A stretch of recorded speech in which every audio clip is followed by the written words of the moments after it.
Good morning. Welcome again to Morning Devotions. Thank you again so much for our time together. Tonight, I'm preaching back on brought near and draw near. We'll look forward to seeing you in the services. But right now, I want us to come back to Mark 14. People always ask me, what do you learn every time you go to Israel? Because I've been like 13 times now. And it's hard to explain, but you learn things every year, and you have to just sit down and think about it. Because there are thoughts that pass through your mind. For instance, this year on the very first day, standing up on Mount Carmel, most years we've been there, to be honest, it's been kind of rainy and cloudy and you couldn't see very far, but this was a clear day and you could see forever off the top of Mount Carmel, all the way back down to Caesarea. And as we sat down there and looked down at the Mediterranean Sea and we looked all across the Jezreel Valley, I thought, God, when you want to call down fire from heaven and show off your reality, you don't exactly do it in a quiet little private closet someplace. You did it where the whole area could see what you were doing. God knows how to get people's attention. But another one of the things I learned years ago was when we walked up into the area where Jesus celebrated the Last Supper. Mark 14, verse 12. On the first day of the Feast of Unleavened Bread, when it was customary to sacrifice the Passover lamb, Jesus' disciples asked him, "Where do you want us to go and make preparation for you to eat the Passover?" Jesus, where do you want to go have a dinner? Where do you want to go have this beautiful celebration and time of fellowship together? So he sent two of his disciples, telling them, "Go into the city, and a man carrying a water jar will meet you. Follow him.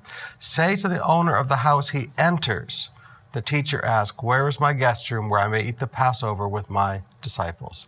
He will show you a large upper room furnished and ready. Make preparations for us there." Now, there's a tremendous amount of teaching there. The fact that the room had been cleaned from all leaven, all yeast had been cleaned out of it. All of these preparations had been made. But it was a house that a man carrying a pot of water had carried. Now, I always knew, because I'd done my studies and done my customs research and things, and I knew that it was customary for the women to carry the water, except in the Essene community where the men did not marry, and these were very, very devout spiritual people. But what I did not know until I got to Israel one year is that all of these Essenes lived in one small area of the city. It was their little community. Now, when Jesus wanted to go have the Last Supper and relax with his disciples, feel at peace and feel secure, I want you to notice he went to the most spiritual environment he could find. He went among the most devout worshipers of God he could find. He didn't go to the club. He didn't go to the fanciest restaurant. He didn't go to the most expensive place and party. He didn't go engage the culture. In fact, if anything, he retreated from the corruption. The Essenes, these are the guys with the Qumran scrolls, all right? He retreated from the corruption and the culture of Jerusalem and retreated into a very spiritual climate. And that's where he had peace and relaxed and was able to teach his disciples at the Last Supper. Sometimes I think you and I need to understand how to find a place to rest. A place to rest and relax with our families is not a place where our righteous souls will be vexed by the sin around us.